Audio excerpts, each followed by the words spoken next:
Great. Good morning, everyone. Good morning, Monday morning. What a way to start the week. I hope that you all can.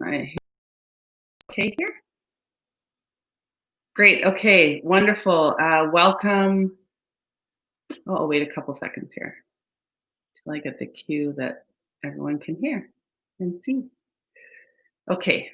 I think I can get started. Oh, I see. I'm waiting.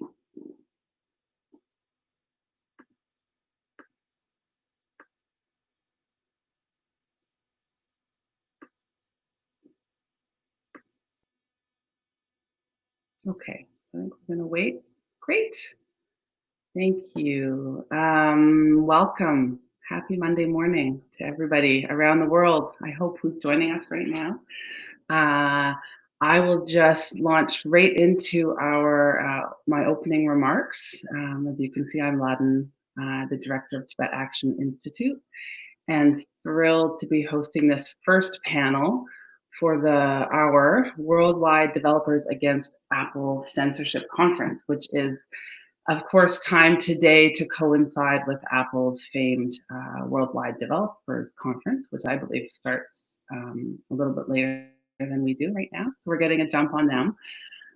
So yes, today they're having their conference and we're having this conference. And we are right now working to we're going to have some of the greatest minds from the tech and human rights advocacy worlds, journalists, activists, people representing communities directly impacted by censorship and surveillance imposed by the Chinese government. And so through 3 panels, we are going to discuss the Chinese Communist Party's historical and modern censorship and the very particular role that Apple has played and is playing in enabling China's crackdown on freedom of expression and information through their removal of apps from China's App Store. So Apple's Developers Conference is said to be all about developers and meant to highlight how their apps are important. And clearly we know in Tibet and East Turkestan, Hong Kong, Taiwan, and China, the developers there and the users there, their apps are not important or not a priority, as thousands have been removed. Sometimes with no notice and often very little explanation as to why, at the behest of the Chinese government or proactively ahead of time by Apple, and often in the most important moments, like we've seen as protests were unfolding in the streets of Hong Kong and apps that the citizens of Hong Kong and the activists there were using were taken down. So at this online event, we're bringing experts in for also 2 private hackathons where we're gonna work to figure out what exactly Apple is doing in China. The Apple iCloud was moved for China-based users was moved to China in 2018, and the transparency reports put out by Apple really give us the barest minimum of an idea of what is happening. And the number of apps removed, how they're removed, exactly why, it's all a little unclear because they really do not give much of an explanation, except for they may say it has illegal content or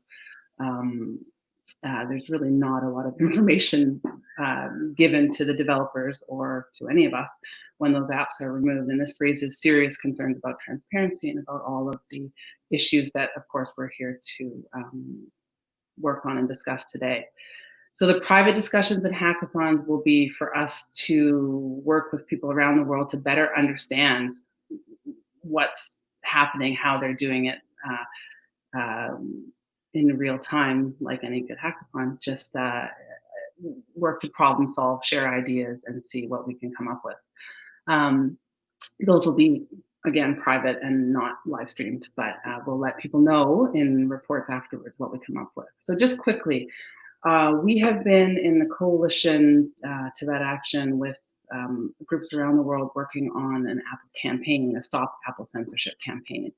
Recently, CEO Tim Cook wrote a letter to all Apple employees where he said, at Apple, our mission has and always will be to create technology that empowers people to change the world for the better. And that is, I think, what we all are trying to do.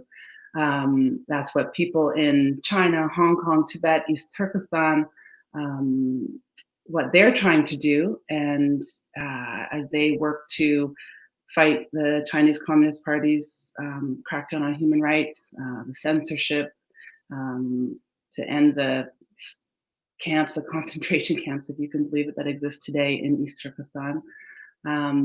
And so many others, academics, scientists, business owners, are trying to access uncensored content and information for their work and for their lives in those areas in China and those areas controlled by the Chinese government. But iOS users are not able to use audited VPNs and this virtual private network. They're not able to connect, get past through the Great Firewall in a way that is safe and secure, and their communication is limited and the information they can access is limited. And they are subject to surveillance by the Chinese government that puts them and their families and their networks at great risk of, as we know, all know of, imprisonment and torture and long prison sentences and worse. Apple says privacy and freedom of expression are fundamental human rights. And this is great and something to be championed as part of their brand. But this sentiment clearly does not apply equally for all people, since they do not uphold these ideals for users of China's App Store. And this creates a dangerous and unethical double standard. And the campaign to stop Apple censorship is a coalition in an effort to draw a line in the sand and work together to hold Apple accountable for their role in allowing authoritarian regimes like the Chinese Communist Party to erode global norms on freedom of expression and privacy. The good news is, this Monday morning, is that together we are making strides in this campaign, and we are having an impact. Just about a year ago, we saw Google cancel its project they were developing Project Dragonfly to roll out a censored search engine again in China. And this was the result of public, employee, congressional, human rights activist pressure. And a lot of people involved in this conference today were instrumental in making that, stopping Project Dragonfly. In this past year, in February, this coalition, the Stop Apple Censorship Coalition, secured 40.6% support from shareholders and a yes for a vote at Apple's AGM to say that Apple needed to be more transparent and accountable on freedom of expression.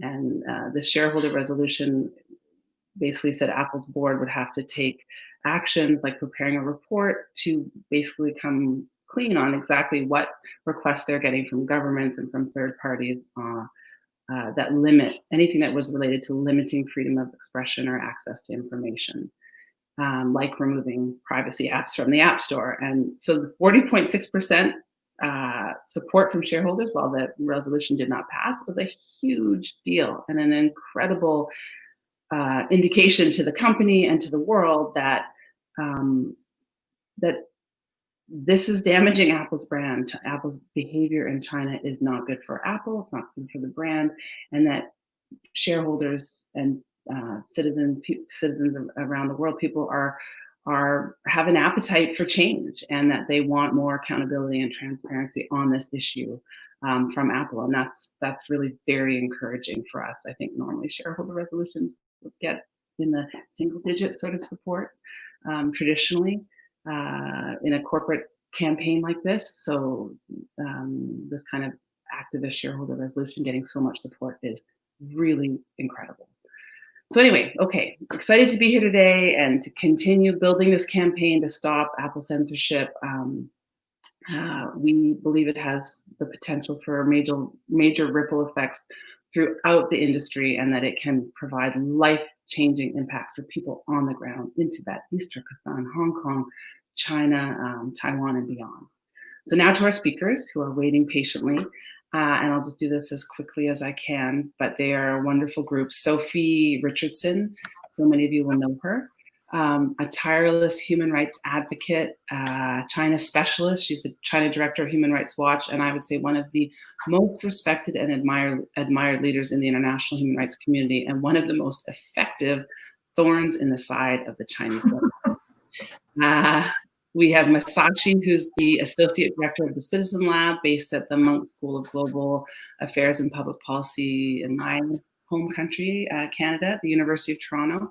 Citizen Lab engages in groundbreaking research development and high-level strategic policy and legal engagement at the intersection of information and communication technologies, human rights, and global security. And of course, their groundbreaking research includes investigating digital espionage against civil society and all the various censorship and whatnot we're going to talk about on tech platforms in China today.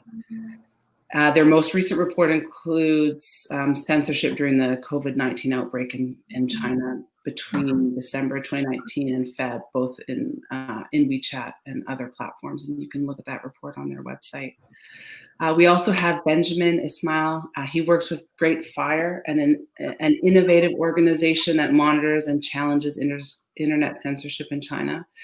And I believe is currently operating about 8 anti-censorship projects. And their work has been so successful that they were the target of China's first Great Cannon attack in 2015, where the Chinese state actually redirected incoming internet traffic to attack servers they were using to try to cripple their operations. So I think that says everything we need to know about how effective Great Fire is. Ben was formerly the head of the Asia Pacific desk at Reporters Without Borders, and Tibet Action and Great Fire worked together on a report about the censoring of Tibetan apps in the Chinese App Store, which you can find online.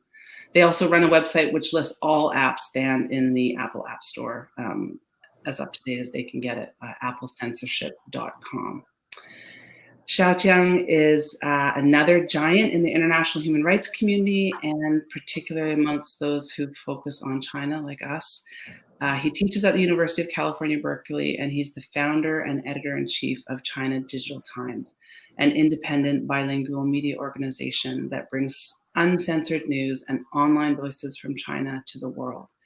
And I know so many people in our world who China Digital Times is a go-to source for information and understanding and analysis for what's happening and what actually are Chinese citizens, Chinese netizens, what are they doing and saying, and what's the government doing, and help.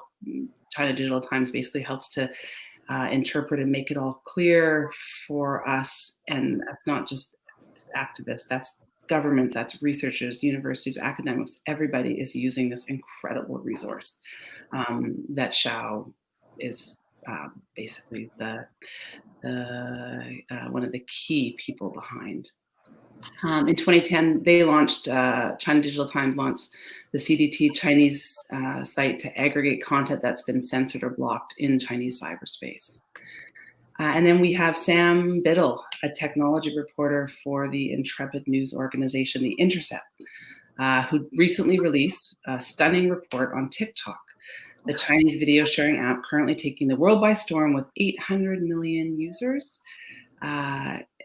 Using internal company documents, the report shows how censorship tactics on TikTok mirror those of the Beijing regime, and how content moderators are encouraged to censor users using blatantly discriminatory criteria. And I encourage everyone to check out that story, that report on TikTok. It is quite incredible at the Intercept website. So, long introduction. Let's get to it. We are going to start with, I believe, with Sophie. Great. Am I up? Can you hear me okay? Yes. Actually, sorry, Masashi. Apologies, Sophie. No problem. I just got a little confused. Masashi is much more interesting. So, Masashi, can you just talk to us? And I want to just make sure, let me just not rush ahead and make sure with my folks behind the scenes that I'm starting with the right person, because I have a little bit of conflicting order of things in my two streams here. So our wonderful Lobsang is behind the scenes, and I just need an indication from him which document I'm using for the order. Yes, it is Masashi. Okay, great. Sorry, Masashi. So all the research that Citizen Lab has been conducting into censorship since the time of ONI. Can you speak to the historical work that you've been doing in terms of censorship in China and your work now? Sure, absolutely. Thanks, Ladin. Pleasure to be here with you and all the other panelists, and greetings to everybody online. So our group, the Citizen Lab, we're based at the University of Toronto, and we've been researching information controls in China for over a decade. And when we first started this work, our focus was primarily on internet filtering. And in the case of China, focusing on the so-called Great Firewall of China. Now, the Great Firewall, of course, restricts online information that the government of China does not want citizens to access that comes typically from the outside. And this includes popular social platforms like Facebook, Twitter, YouTube, etc. But in absence of these platforms, domestic Chinese companies have developed alternatives that dominate the Chinese market, and in some cases, as we already heard in the opening remarks, have spread to millions of users in other countries. Now, any online platform operating in China is expected to follow strict content regulations and invest in technology and personnel to maintain and enforce these regulations. And failure to do so can result in fines or revocation of business licenses. So this is essentially the price of doing business in China as an online platform. And you can think of this system as a form of intermediary liability or self-discipline in which companies are held responsible for the content on their platforms. And so the government is pushing responsibility for information control down to companies, which then in turn push these pressures down to users. And so the controls that happen on these platforms, whether they be censorship or surveillance, are a product of the interactions between companies and the government. And now these interactions and the policies and technologies that enable these controls are by their nature obfuscated and not transparent. So our current work is to uncover what is happening on these platforms, how these controls work technically, and from there, try to better understand the underlying strategies and motivations of both the government and the companies.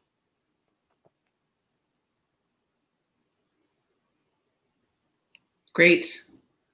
Thank you, Masashi. In the interest of time, I'm just going to move right on next to Xiao and ask Xiao just to talk a bit about his vast experience of censorship in China and the history of censorship in your work, providing access to those who are censored behind the Great Firewall.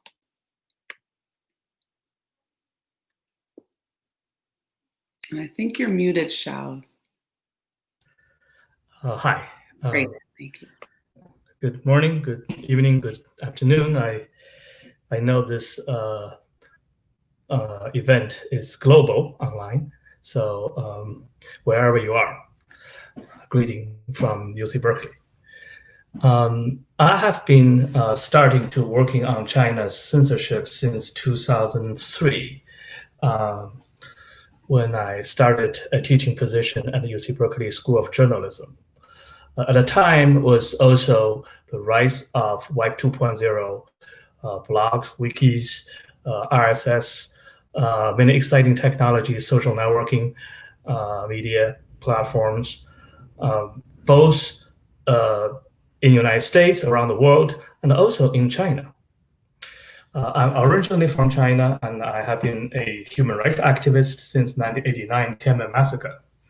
So to me, what was exciting is that this new technology bring new hope for millions of Chinese people, for the Chinese society, give the new energy, give the new inspiration, and hopefully this is the realization of freedom of information and freedom of speech.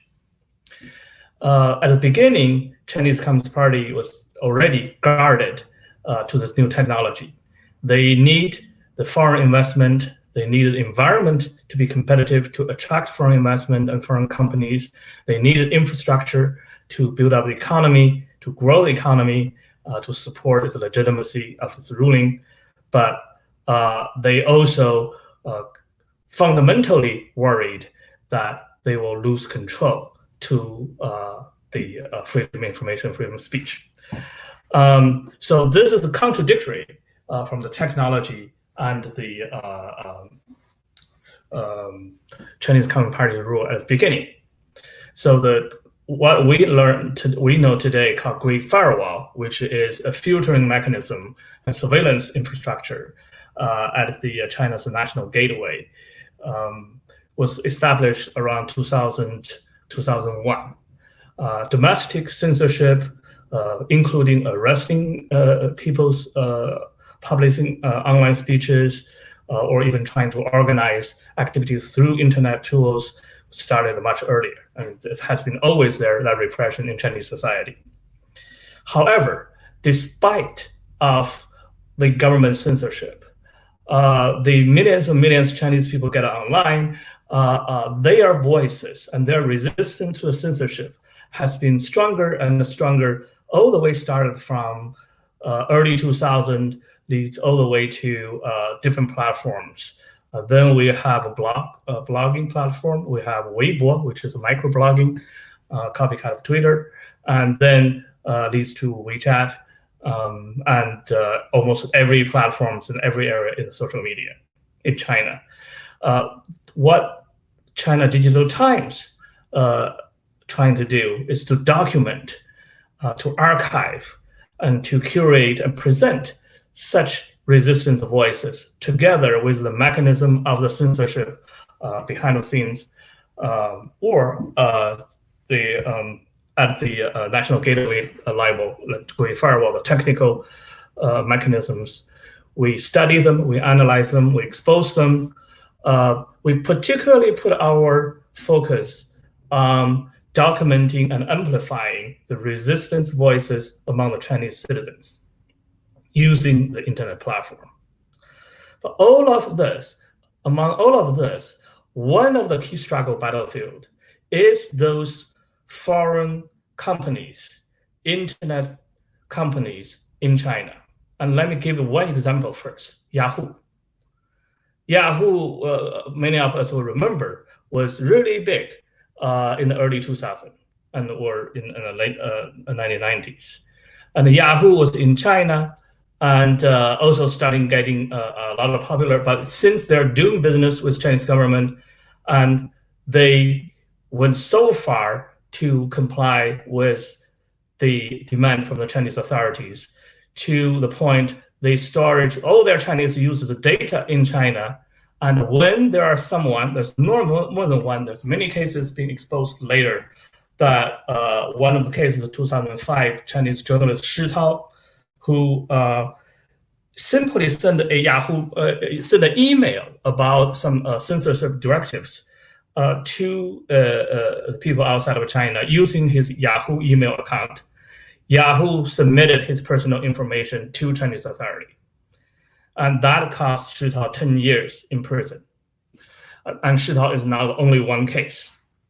I don't know how many our audience here know the consequence of Yahoo to pay for that price when the case is being exposed by activists and human rights organizations, when they're being called their names all over the media in the Western world, when Yahoo CEO was being called to the Congress hearing and being asked question whether they complied their responsibility to protect their users' privacy and basic rights. Yahoo paid a financial price for this, and Yahoo paid their brand being damaged by that. Yahoo is not only one. I would name many other companies, including Facebook. Their CEO and founder has been going really out of the way, trying to police the Chinese authority, and in order to get some share of their China market. They went so far and so low, became almost a livestock out of the New York Times, the Washington Post, and many places. in the world. When a Chinese top censorship official visiting United States, Mark Zuckerberg introduced him to his office, and he particularly showed a copy of Chinese President Xi Jinping's new book, English version, on his desk to show that how sincerely he's studying Chinese leadership's directives. That, to me, is disgusting. And it didn't succeed as well. Chinese censors are smarter than that. You don't just tell them how I study your book, then they'll give you access. Because Facebook is a censorship user-generated content platform, so even you please Chinese authority like that, it didn't show your gesture. It didn't succeed to gain them a lesson into China. Maybe their position changed now, but what their behavior cannot be forgotten. And their lessons should be learned by other corporations. Now we're with the Apple developers around the world. Apple is a great brand. It's a glory of the business in the new world, in the new century. However, Apple also has a large business in China in terms of production chains. And Apple's product is also selling millions and millions in China. Because this business relations, Apple has to comply with Chinese authorities' requirement, but including taking off many apps that Chinese authorities didn't like, or tell Apple that it is not within the Chinese law. Now, what's within Chinese law is sometimes on the front of freedom of expression and freedom of information is sometimes a seriously breach of the international human rights standard. Apple is not a China company. It's a global company. Apple fighting privacy and freedom of expression for their users in the United States, in many other countries on their court. But in China, Apple's behavior is also being monitored and watched by everyone in the world, including their users, including their stockholders, and including activists and human rights organizations. I can go more details to talk about this, but I want to leave my today's beginning remark to the voices in China using social media despite of censorship, even under President Xi Jinping's severe repression since 2013. Now we are all living in this very special, challenging pandemic time. But everyone knows and clear that at the beginning of the pandemic, the outbreak starting from Wuhan, the Chinese center city, was largely due to the repression online, repression and offline, that Chinese societies, that to repress those whistleblowers of doctors, early warning to the public, and to the local authorities deliberately concealed the public information about the virus, and causing in the early 2-3 weeks in January, cost millions of the Chinese people without any protection during the time. And that what brought the virus to all over China and all over the world. Freedom of expression and freedom of information is that crucial to our life. And now we are painfully experiencing all the prices and the loss because that in the society that we didn't protect the freedom of expression enough. But Chinese people continue to speak out. I'll give you one example, is the Dr. Li Wenliang, who is a medical worker in Wuhan hospital, was one of the earliest whistleblower to spread the information of the virus through the social media WeChat. Dr. Li Wenliang being warned and punished by the Chinese police on January 3rd, 2020. He was silenced. he was being forced to sign a promise to the police that he will never circulate such information again. But a few weeks later, the virus broke into the entire China and later on to the entire world.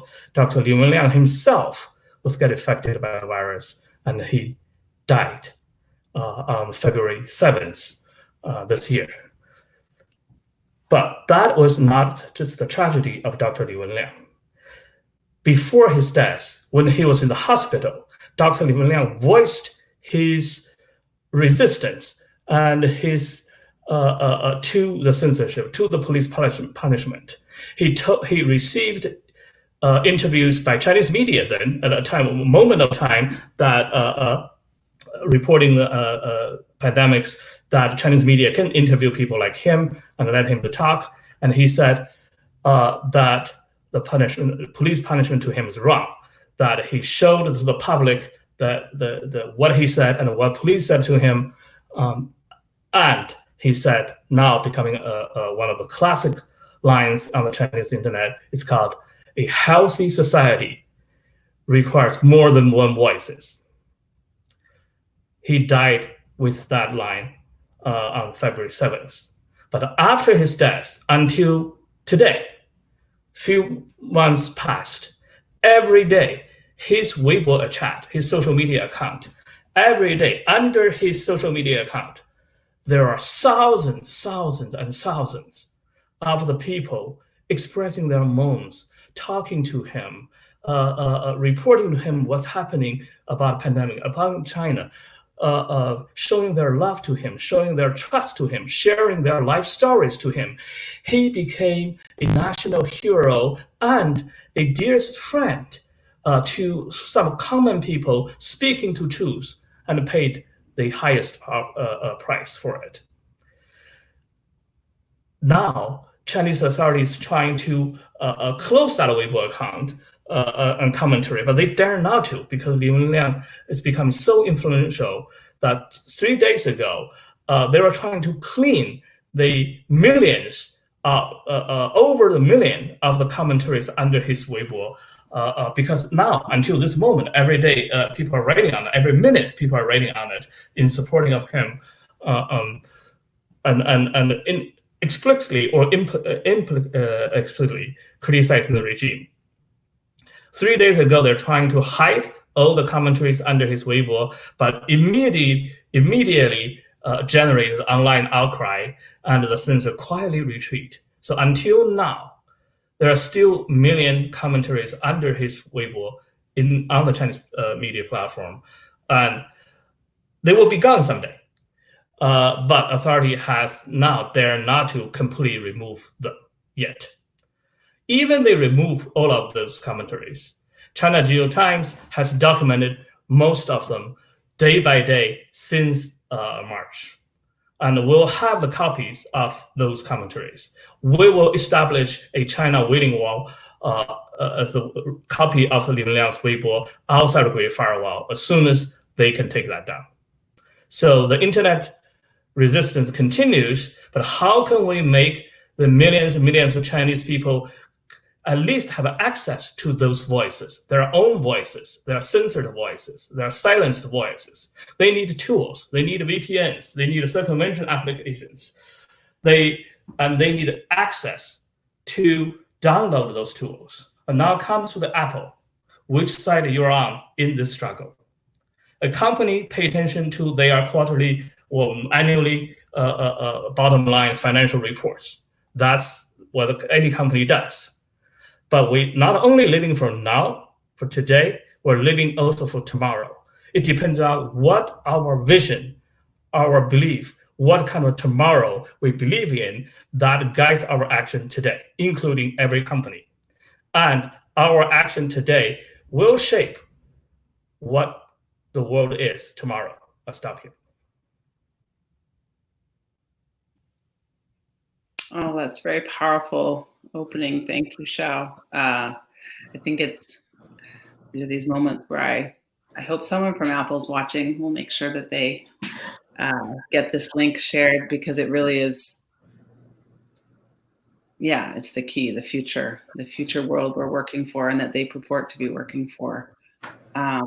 Thanks, Xiao. We are going to move now to Benjamin of Grapefire. Benjamin is someone who's worked on Asia Pacific with Reporters Without Borders, worked on various campaigns. Can you share a little bit about your advocacy work against censorship, how you've seen it change over time or different regions, and the work that Grapefire has done in documenting censorship and the changes that you've seen just these last few years that seem to be the rate of change is quite incredible. Yes, thank you very much first to Tibet Action Institute for inviting Grapefire to this event, and I also thank Grapefire to allow me to represent them today in this panel. I don't know if you can hear me well. Yes, that's great, Benjamin. Thank you. So yeah, just as a brief introduction, I'd like to talk about 3 general ideas on censorship in China, which taken together, they paint a rather dark picture of censorship in China. But as I say later, we can also find the opportunities in these evolutions. So when working on China censorship, Chinese government censorship, the first idea is about this feeling that you have that censorship is everywhere, basically at every corner, at every tweet, at every Weibo post. It affects everyone, every region. It affects Uyghurs, Tibetans, on every topics, political or not, sensitive or not. Everyone can be subjected to censorship, and not only online, offline censorship as well. The print media, the traditional media, radio, television, etc. So, and there's also the fact that this censorship has perpetually evolved and got stronger with the rise of the surveillance technologies. So the more surveillance technologies the Chinese government got, the better and the more efficient its censorship was. So that's the first observation that one can make when working on censorship over the last few years. Another idea is that this censorship is spreading beyond Chinese borders. So what was once a China-only problem, only affecting Chinese people, is now affecting everyone, not only in Hong Kong, in Taiwan, but in the West as well, whether you're Chinese or not, and it can affect state actors, private entities, companies, and that's also a very worrying trend. And the third idea is that we've also seen an evolution from what I call negative censorship, or to put it, to phrase it better, censorship by suppression, to positive censorship, which is censorship by replacement. The first type of censorship is when you just delete the information, you remove it or you block it, so people cannot access the information. And the second aims at the same thing, but without necessarily removing the information. You replace it by your own narrative, your own vision of the reality. And we've seen more and more those tactics being employed by the authorities already quite a few years back, during the revolts in Mongolia, and we've seen more attempts from what we call the 50 Cent Party to give their own narrative and their own version of what was actually happening in the region, rather than having the government trying to suppress any information that was being made online. And I also put in this category the use of forced confession. While in the past, the government would simply, for example, disappear a dissident or an activist, and then deny for a long period of time having any knowledge about the whereabouts of this individual. I mean, something that still happens today, but now more and more you will see that individual, that activist, human rights lawyer, being put on television and forced to recite the lies that are written by the Chinese government for him, in front of the viewers. And then you have those false confessions being broadcast not only on national networks but also on international televisions and websites. So that goes along with the spread of censorship and propaganda. So when you have all these three observations together, one can get quite easily discouraged by that. But there are opportunities. First, the way internet works, the way technology works, and the way information works, I think that's in the favor of those who are trying to attain freedom of expression and freedom of speech in the world.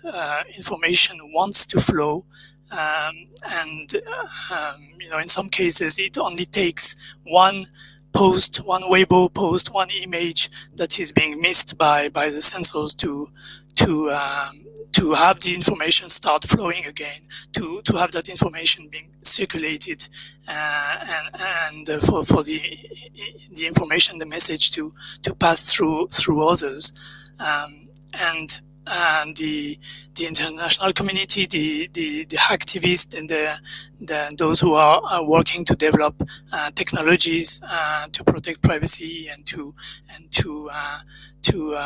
overcome the Great Firewall. They are usually faster. Of course, they don't have the resources that the Chinese government has, but they can always adapt. And Great Fire is in fact the living proof of that, with very few resources compared to the Chinese government. It has been able on several occasions to render the attempts of censorship obsolete, and to allow users from everywhere in the world to access content that was once blocked by Chinese government or other repressive governments. So these are signs that there's always something that we can do. There's always a way to adapt and to circumvent censorship, even though from time to time we will find ourselves clueless and not knowing how we can do this. The solutions always come at some point. The second thing is that the spread of censorship is also an opportunity for us to relocate the battle of censorship and the repression of the Chinese regime. We can use other legislations when we are fighting in our own democracies.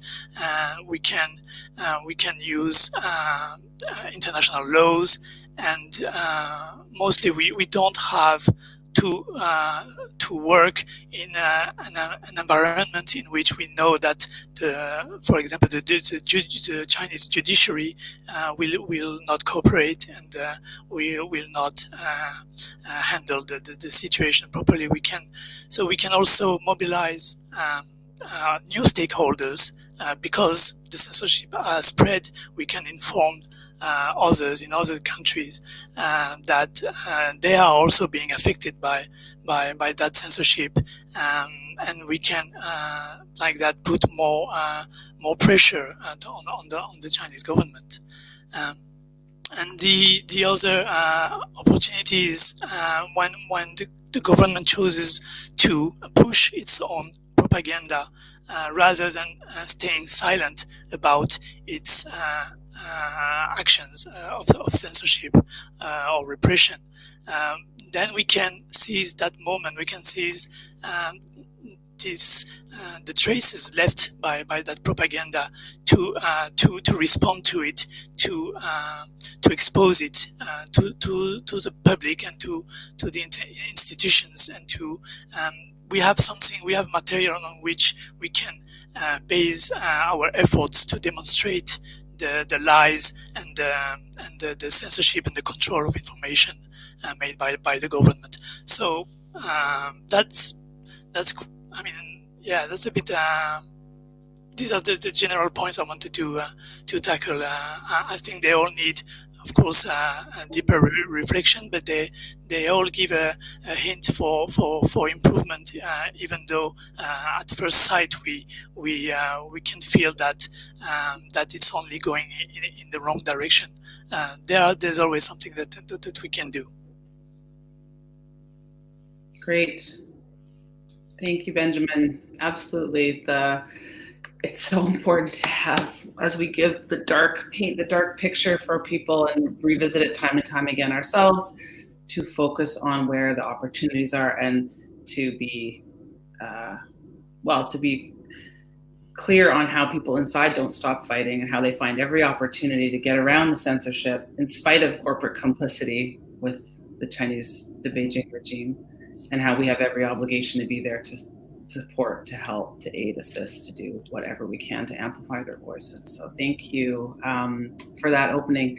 I'll go to Stan now, and to the hottest sensation app sweeping the world, TikTok. I cannot tell you how many times a day my teenage niece says that she learned or saw something on TikTok. We've had a lot of good conversations, but please tell us about your stunning expose article about TikTok from The Intercept, and what you've learned there, what was shocking and interesting for you in that. Sure. So first of all, thank you so much for inviting me here and hosting me, and thank you to everyone who's watching wherever you are. I hope you're staying safe and healthy. So I before I signed on this morning, I double checked, and TikTok is still the #1 free app in the iOS App Store. United States, at least, is immensely popular all over the world. It's been downloaded over 2 billion times, which is just a staggering number for anything. It is without a doubt one of the most popular pieces of software in history, certainly one of the most popular pieces of software in use today. So in March, my colleagues and I reported on some internal documents from TikTok showing that it essentially punishes and downgrades the reach of videos that are deemed to contain or represent quote unquote ugly, poor, old, disabled, disfigured, or other generally socioeconomically marginalized people. But I think crucially, these videos aren't just deleted or blocked, and the people who upload them aren't banned. Instead, TikTok instructed its moderators, its human moderators that it employs in teams around the world, to find a video containing depictions of poverty, for example, and change an internal setting within TikTok so that this video content couldn't be featured in the app's what they call the For You section, which is like the recommended video section. And that section is a huge way of how videos on TikTok become viral and become extremely popular. By keeping a video, the quote unquote ugly person or poor person out of that section, you dramatically limited the ability of other people to find it, but you haven't deleted it. So this user probably can't even prove this has happened to them. I think it's pretty safe to say they wouldn't know that this has happened at all. They certainly couldn't prove it. TikTok's policy documents in this area say that they were screening out this sort of content because it was undesirable and could hurt signups to the app. They thought that if it was just beautiful, good-looking, well-off people, it might make the app more popular. But I think that there's a deeper issue, which is that decisions about who or what is considered too unappealing for mass distribution to hundreds of millions of people around the world is an inherently political decision. What a regime deems to be too ugly or too poor or too unseemly for mass distribution, is absolutely an ideological decision. TikTok wouldn't even acknowledge this practice to me, let alone answer questions about it. So there's a great deal we don't know. There's a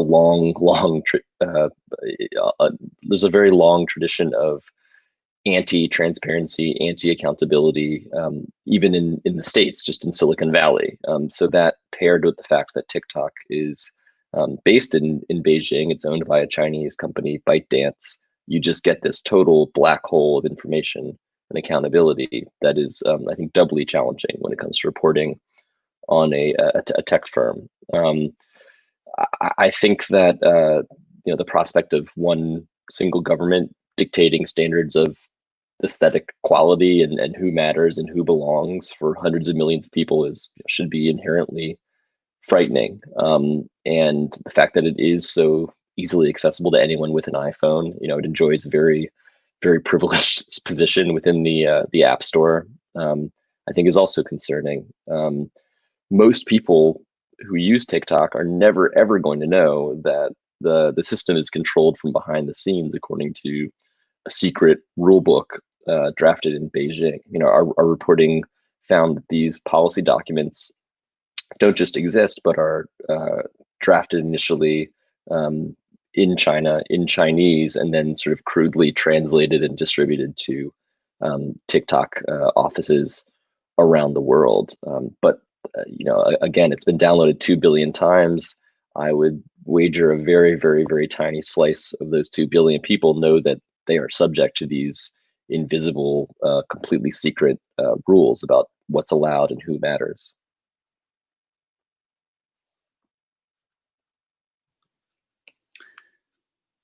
Great. Thank you, Sam. Wow. That number is slightly overwhelming. I've been trying to get my head around the TikTok phenomenon, and because of the pandemic and having our niece living with us, it really is an incredibly powerful tool, and it's literally just a place that teenagers, especially all over the world, they live there. They are living subject in a way they don't know to Beijing's rules and censorship, surveillance, whatever you want, all day long, as they are on their phones all day and all night long. Sophie, from your perspective, censorship, your work all these years, how does it actually affect people on the ground? Why is it so important for the CCP, Chinese Communist Party, to use censorship in the way it does to maintain control? And then also corporate complicity. You've kind of seen it all now. How does it exacerbate the situation? Well, thanks, Loudon. 3 quick points first. It's great to be with you this morning. It's lovely to be with the other panelists, but it's also hard to come last with a group of people who are not just incredibly knowledgeable about a problem, but who are also actually trying to go out and innovate and figure out how to fix it. And then third, I really hope that some people from Apple are in fact watching. If you are, we'd really like you to answer the letter we sent you in November of 2019 asking about VPNs being taken out of the China App Store and about agreements to censor Apple TV. Those are important questions. They need to be answered. Loudon, to try to answer briefly your core question, the Chinese Communist Party wants to control facts. It wants the world and people across China only to see its version of history, its version of politics, its version of reality. And that's partly to be able to deny that it's doing things like arbitrarily detaining 1 million Turkic Muslims, or trying to eradicate or re-engineer Tibetan Buddhism, or silence peaceful criticism. Certainly, if you look at the Chinese government's explanations of what it's doing in Hong Kong with respect to the national security law and why, it really is a sort of Alice in Wonderland through the looking glass recounting of facts as Beijing wants us to understand them. Benjamin spoke a little bit earlier, and Sam spoke just now about the growing footprint of Chinese tech companies. And so I want to just spend a minute highlighting those dimensions too, because the idea has been that people who are in liberal democracies could have access to different bodies of information and be able to use platforms to challenge the Chinese government's narrative. But as Sam has just mentioned about TikTok, let's recall that, for example, WeChat, which is now one of the most popular platforms worldwide, is censored. And a member of the Canadian Parliament to whom we spoke a year or two ago was slightly surprised to learn that her own WeChat account, which she was using to communicate with Chinese-speaking constituents in Canada, had been censored after she had posted a message expressing sympathy or support for pro-democracy protesters in Hong Kong. So a democratically elected member of a government outside of China talking to her own constituents has her speech censored, presumably by somebody sitting in China. That's alarming. It's very concerning that the people responsible for organizing the 75th anniversary of the founding of the UN briefly contemplated, happily seem to have abandoned, the idea of cooperating with Tencent to run a public opinion survey worldwide. And their logic had been that in order to get at a Chinese audience, this was the only way to go about doing it. And they seem to have recognized that actually that was going to probably empower or embolden a company that is known for censorship. It's very disturbing to watch, academic institutions that are famous worldwide for their openness partnering with companies like iFlyTech, which we've documented abusing people's human rights inside China. The Massachusetts Institute of Technology finally suspended its cooperation a few months ago. But iFlyTech is not the only company that has partnerships with academic institutions, and that gives those companies a reputational boost that we think they don't deserve. And then last but not least, just in the past few weeks, we watched Zoom briefly censor US-based activists and use the tired explanation of its censorship inside China that it was just complying with local law, without really even explaining what that law was, whether they tried to push back against it. So I think the consequences are not just that having conversations about human rights or human rights violations with ordinary people in China has become exponentially more difficult and harder to be able to really document abuses or know what's happening. But we're also watching some of these companies that really enable the Chinese government's reach to carry out censorship and to try to deliver only this sort of sanitized perception that the Chinese government wants the rest of the world to see onto platforms worldwide. And I think some of those efforts are ham-fisted and don't work very well, sort of in the same way that some of the so-called wolf warrior diplomacy winds up alienating more people than it persuades. But we now live in a time when it's possible to flick over to the New York Times, the Washington Post, and the Wall Street Journal's website and see a China Daily ad right there, apparently unironically. So I think it's time for academic institutions and respectable media outlets and politicians to be a lot better informed about the means they're using to communicate with people or to consume or publish information. They really can't say anymore that they didn't know. It's high time that companies adopted and stuck to codes of conduct. They're certainly better off working together than hanging apart. And we've watched a number of companies like Apple, for example, put themselves out as being great defenders of things like privacy rights, where it's easy to do so, like in the US. But maybe we are really at a point where users and shareholders need to be much more engaged in pushing companies. Laden, you've really paved the way on this, and demanding that their companies not make the problem of Chinese government censorship worse. So hopefully that's helpful to everybody who's listening. Great. Yeah, I think you talked about Apple finally responding to your letter of November, or no, needing your letter. I have a like one, Apple, please. Thank you very much. A response, and you wrote that in November 2019. I think that's something that we discovered is a coalition letter signed by, I forget how many 100 Tibet groups and others.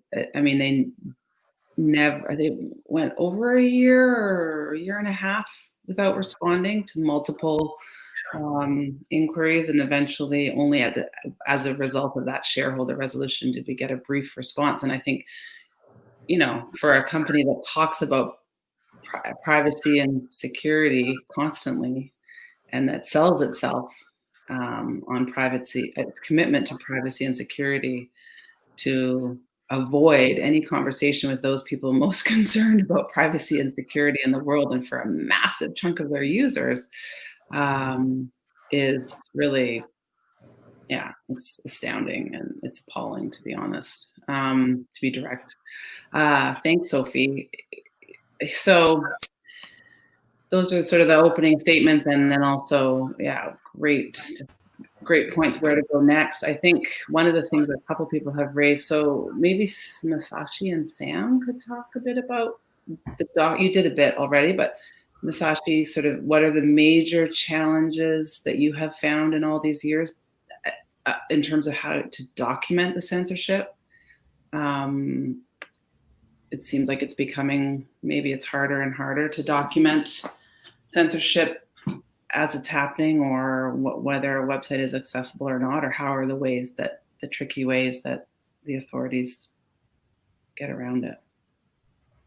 Yeah, absolutely. So, one of the biggest challenges with trying to understand how controls are happening on applications in China is basically you're dealing with a series of black boxes. There's the black box on the technical side of how censorship or surveillance operates. Those are features, if you will, that are not something that is transparent, not something companies tend to discuss in terms of how they implement them. There's the black box of the privacy policies and the government policy, the company policies around these issues that Sam illustrated well with TikTok.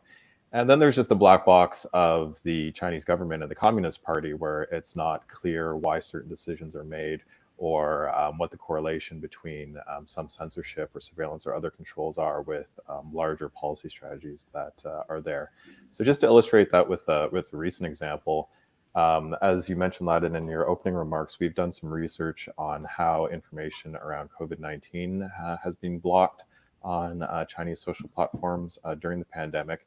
And one of our most surprising findings was that on December 31st, a day after the late Dr. Li Wenliang, which Xiao spoke to very eloquently, and others tried to warn of the outbreak in WeChat groups, we found that another social platform called YY, which is a live streaming platform popular in China, added dozens of keywords to a censorship list, all of which made reference to a then unknown virus that displayed symptoms similar to SARS, which we of course know now is COVID-19.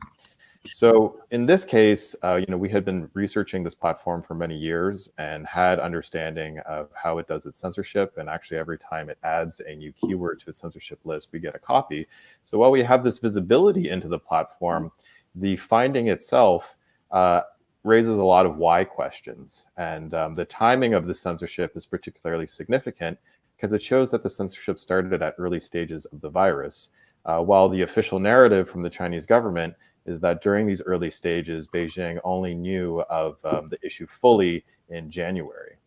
So even when you can get through a black box of the technical side, and even when you get through the black box of perhaps something interesting in a privacy policy and how that will affect how users communicate on a platform, there's still the black box of the interaction between the company and the party, and what the underlying motivation and strategy is that the company and party are having, and what the implications are not only for users in China, but for people everywhere.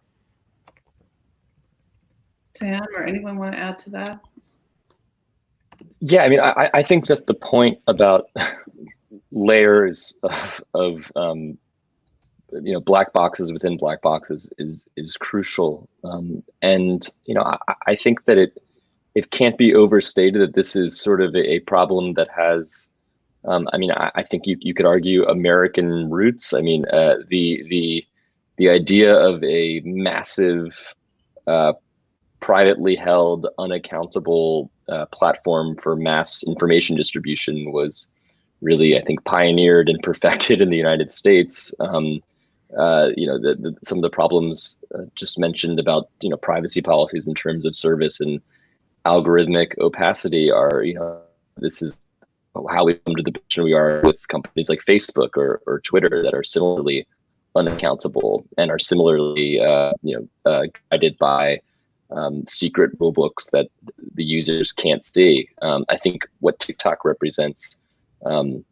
is sort of the merging of Silicon Valley style black boxes with the black boxes you would get from a repressive regime like that in Beijing. And when those two things meet in the middle, you start to see, I think, some unprecedented new innovations in unaccountability, in opacity. I think it's important to point out that TikTok has a public rule book. They have what they call community guidelines, which if you're a TikTok user and you want to know what the rules are, there's a page for you, and it says TikTok's mission is to inspire creativity and bring joy. And they say, we'll remove things that are illegal or blatantly offensive, and you walk away with that. You walk away from that with a false sense of what's okay and what's prohibited. And it turns out that has no bearing on reality. That the real rules are written behind the scenes and enforced through a combination of anonymous human moderators and completely unaccountable, unexplainable algorithms. And I think that a company like TikTok is able to sort of launder its censorship through the algorithm.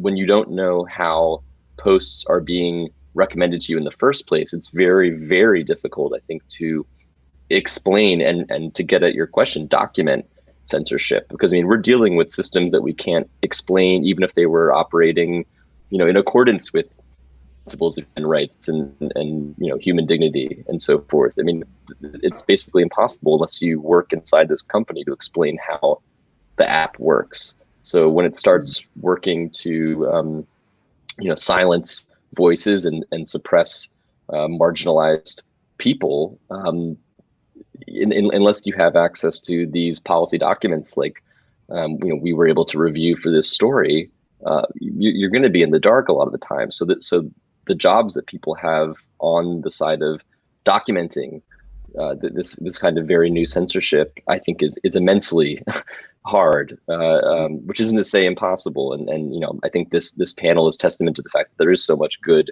and very valuable, crucially valuable work being done around the world on this topic. But it is a real challenge. Xiao, anything to add, or anyone? Sophie?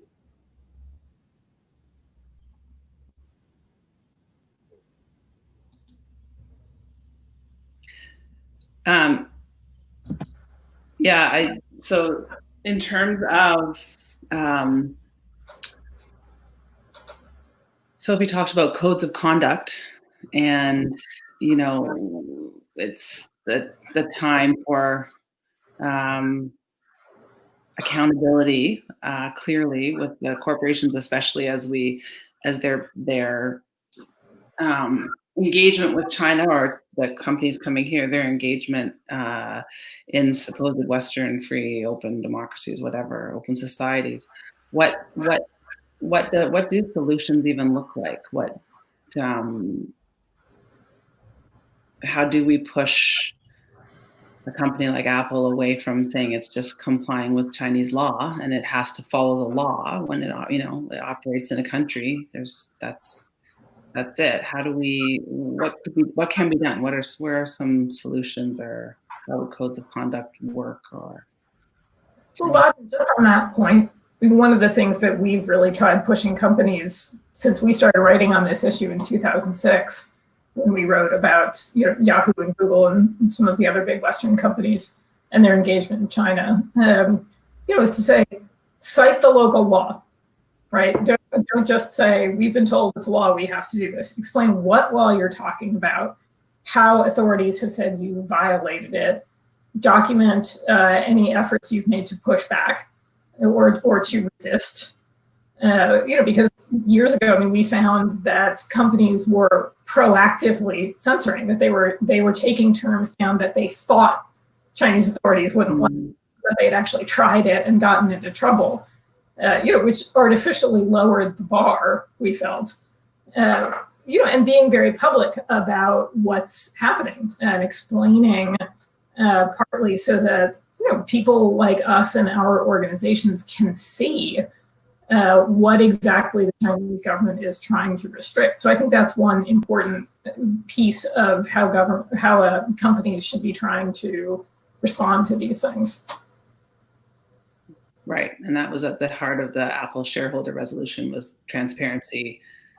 What is, prepare a report annually and tell us exactly what requests you're getting from governments or third parties as it relates to anything related to freedom of expression or access to information. Anyone to add there? Yeah, Benjamin, please. I think we can recall all the obligations, all the international standards that exist to Apple. It's been done, but it has to, the basis for all of us asking Apple to stop that censorship is found there. It's in the UN guidelines for enterprises to operate their business and to respect human rights. It's in the Universal Declaration of Human Rights. It's in the ICCPR, and in terms of advocacy, that is being done notably in the US, but not only in other Western countries. Legislations such as the Magnitsky Act could be an interesting leverage to push Apple. There are legislation that make accountable peoples and companies who are collaborating with human rights violators. So if the human rights violation can be demonstrated on the part of the Chinese, then the collaboration between Apple and its Chinese partners, counterparts, is something that can be actioned. And there are several other legislations in the US that are going in the same direction as the Magnitsky Act. Mm-hmm. Yeah, actually holding individuals and entities accountable in a direct way with real sanctions or real hard-hitting consequences for their movement or their finances. Xiao, what do you, when you think of VPNs, like, I think for some people maybe the idea of what the importance of the VPN into users in China or Chinese controlled territories, and the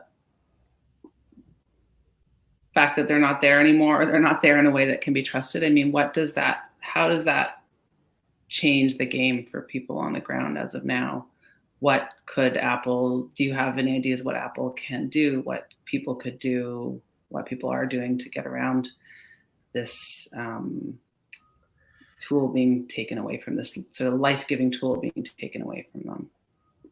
Well, before we now engaging in action of what we can do, suggesting what Apple can do, we need to know what's actually going on. So here's some of the key piece of information that we need to consider. First, Apple has a large factories to produce their products inside of China. It's fundamental of their supply chains. Secondly, Apple also have a very large customers market in China. Apple stores in every Chinese major cities. Apple products are one of the most sort of a welcomed consuming product in the Chinese rising middle class. What does that mean? It means those people who using iPhones and iPad and Macs are also among the elite of the Chinese users, and their numbers are in the millions, and could be top any other small or middle country. With that, a large market, the consumers has a need. And in China, the people, particularly educated people working in the education industry, technology, trading, all these people has a basic need to circumvent Great Firewall, because they do need use Google search engine, they do need to use Google Scholars, they do need to watch YouTube, they do need to get on social media outside of Chinese territory to interact with people around the world, such as on Twitter or Facebook, etc. So VPN are using not strictly a technical term, just a general term. The circumvention tools are essential to those millions of people. People are willing to pay to buy those products if they can help them to have access online information outside of China's Great Firewall. And so what Apple does in their Chinese app stores to remove all these apps from their users, their customers, created a very different environment to those consumers. But here's the key information. What those iPhone users, iPad users, Mac users do when they cannot download those VPN app in China. Well, they actually can. Just those ones Chinese state sponsored, approved by Chinese authorities. But those tools, those VPN apps in Chinese App Store approved by Chinese authorities are the ones who we cannot trust. The user's information will be in those companies' hand. And those companies, if they are being approved and trusted by the Chinese authority, then from a privacy and freedom of information point of view, these tools are surveillance tools. So Apple is actually allowing the surveillance tools to be used to their Chinese customers, but not allow the real privacy protection and the circumvention tools in their China App Store. And that is the current situation now. And everyone who addresses this issue need to consider what Apple's responsibility here and what should they do in this situation. Does anyone want to add to that? Just to second those emotions, I think those are exactly the right questions. And if Apple isn't going to answer those, I think that's an answer in and of itself. Yeah, absolutely. I'm just looking to see, because we do have people, if any questions. That question I asked earlier actually was one of the ones that was coming in. One question maybe for Sophie or anyone else in terms of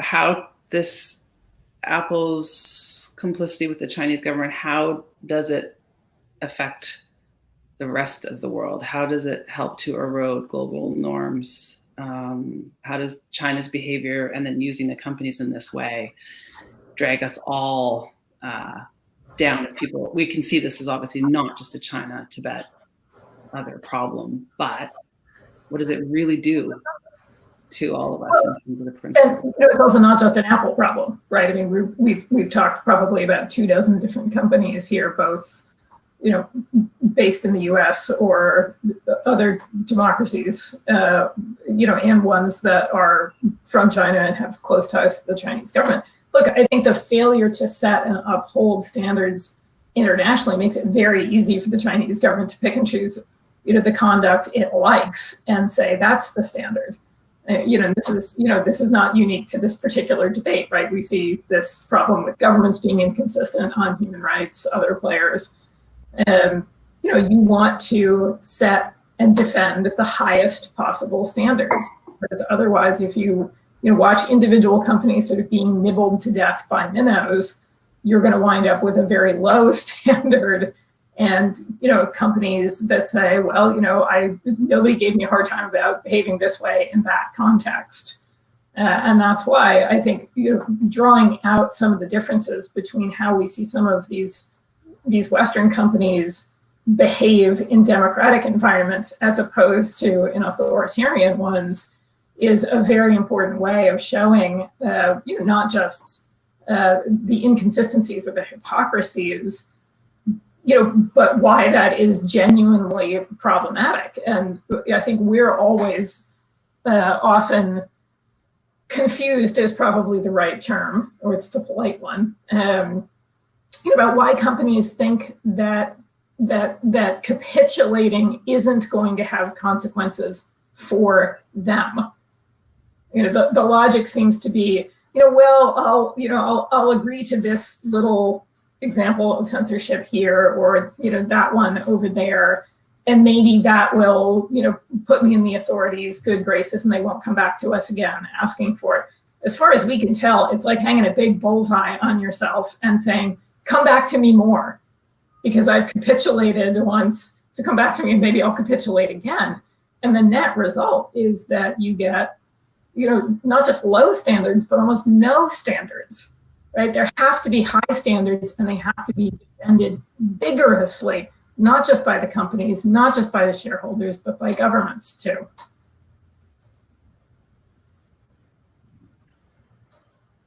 Great. Can I say? Please. Yeah. Just we have to also remember that Apple is not per se a content generator, but if that kind of behavior is replicated by, for example, a French media who wants to create a partnership in China, that's going to have very severe repercussions on the type of news we would get from that media. And you can imagine that for every sector. You can imagine a flight company refusing to take you on board because you're on a list given by the Chinese authorities, and they refuse you on the companies. You can imagine that kind of behavior. There's an application for every sector, and those companies will have no problem in doing that, because they know that there will be bigger fish for us to catch. If Apple is doing it, that's where the media projector will be. And if Apple does it, maybe Google, maybe Facebook, and those less visible companies that will have imitate the same behavior will pass in the net and will not get caught, will not get attention, will not be accountable.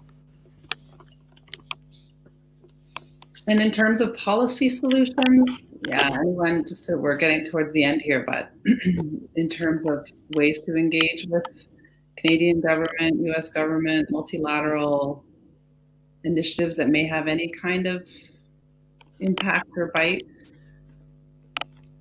Well, I think that one, oh, please go ahead. Go ahead. Well, I think that this illustrates the risks of monopoly in technology. I mean, there are essentially only two app stores for smartphones. You've got Google and you've got Apple. And when you have such consolidated control over what software is allowed, I think that there's a great risk of those gatekeepers becoming beholden to a big market like China, just for purely economic reasons. You know, companies that want to make as much money as possible with the least amount of blowback as they can tolerate, and it, you know, they're getting away with it right now. I think that if there were perhaps more choice in how people get software onto their phones, and fewer people who can make these final decisions about what's permitted, it might, I don't think it would be an immediate fix, but it might make it a little less fraught. Absolutely. And it seems like investigations are going that way, right? In terms of now. Absolutely, yes, yeah. Yeah. Any other ideas on that? Third-party app stores? Can you imagine the day? Do the developers have a role here as we talk on the day? I think it's now kicked off. Apple's Worldwide Developers Conference, the famed Worldwide Developers Conference, is happening. Well, Just wanted to. Okay. for the developers, we are not only, you're developing your tools on the Apple platform, but since we're talking about here, it's not only about the company, it's also about their user, about their customers, about their users. Despite of this censorship and Chinese, the Apple's compliance in their China's operation, there are on a day level every day million or maybe even millions of the Chinese internet users circumvent Great Firewall to access to the information outside the world, including many Apple users. And how do they do that? They use other tools. Where they can get those apps, they can get around the Great Firewall first, and then it's cumbersome, but they can do that by using some other tools from other platforms, and then download their Apple VPN on their Apple machines from the stores outside of China. The developers, and there's still a active community of developers, Chinese developers, using GitHub and other open source platforms to developing those applications online. And those source code are open. The Apple developers can help to join that kind of development using open source tools to combat the Great Firewall. And that also can be your contribution in this struggle. Benjamin or Sophie, anyone else? Well, one of my perfect world wishes for the developer community is to go out and come up with an alternative to WeChat, right? There's everything to like about people being able to communicate easily with each other in Chinese all over the world. How about a platform that's not censored or censorable? A challenge, but there are lots of people out there. Benjamin. Yeah, when we talked about the possible outcomes of Apple ending censorship, one of the possible outcomes is that Apple continue to exercise its control, its full control, its App Store, and continues to restrict heavily the apps that are available on its App Store. But if it does that while allowing alternative stores to be used on the iPhone, that would be maybe a suitable solution, an alternative on which we could work with. Great. Any final thoughts other than that, or is that our note to end on? Anyone want to add anything before we close here? It's a good one. Just to say what Sam said about having these two stores, the Google stores and the Apple stores being a problem. Again, I think there's a lead in terms of advocacy on the antitrust legislations and laws, and we've been hearing for many years that China is, on an economical point of view, China is violating the treaties which are handled by the World Trade Organization, and we have never seen such such lawsuit at the World Trade Organization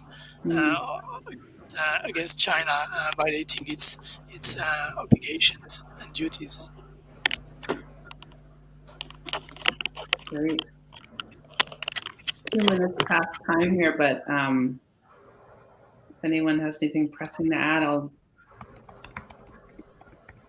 Okay, thank you so much to all of you for participating in this Monday morning fresh start to the week panel discussion. I think it's a really powerful one to have. We got started with this discussion just before Apple got started with their developers conference. And I hope this is a good sign for, I think it is, for things to come in terms of that Apple resolution in February gaining support, and there being more of an appetite even amongst internal Apple shareholders and sources wanting to do the right thing, or to do more of the right thing here. And we will check back with you. We have more today in this our alternative conference, the Worldwide Developers Against Apple Censorship Conference. But for now, we'll just say thank you to all of you. Thank you for your incredible work, your groundbreaking research initiatives, and for making, if I can say one thing as we close this panel to people watching out there, as China is so in the news these days, in the Chinese government, and there's all this tension and conflict and turmoil, our focus in our campaign on targeting Apple, targeting the Chinese government in this way, is to support citizens in China and Tibet and East Turkestan and Hong Kong. It is about being with the people, not an anti-China movement, it is about being anti-Chinese government repression, surveillance, censorship, and the people on the ground inside to fight all that they are facing and all that tries to keep them down in terms of corporate and government and other efforts inspire us daily. We can't even keep track of the courage and the acts of resistance and those voices of resistance that break through and break out every day. And so it's for them we do this work, that we lead this campaign, that we call for Apple to be accountable and to really do the right thing in terms of privacy and security for all of their users and people. Users are people, for global citizens, both in the free open societies that we all enjoy, and for those who are struggling to have these privileges and these rights that we enjoy here. So thanks, guys, everyone. Greatly appreciate it. And stay tuned, everyone. You'll see the slides on the screen for our upcoming talks.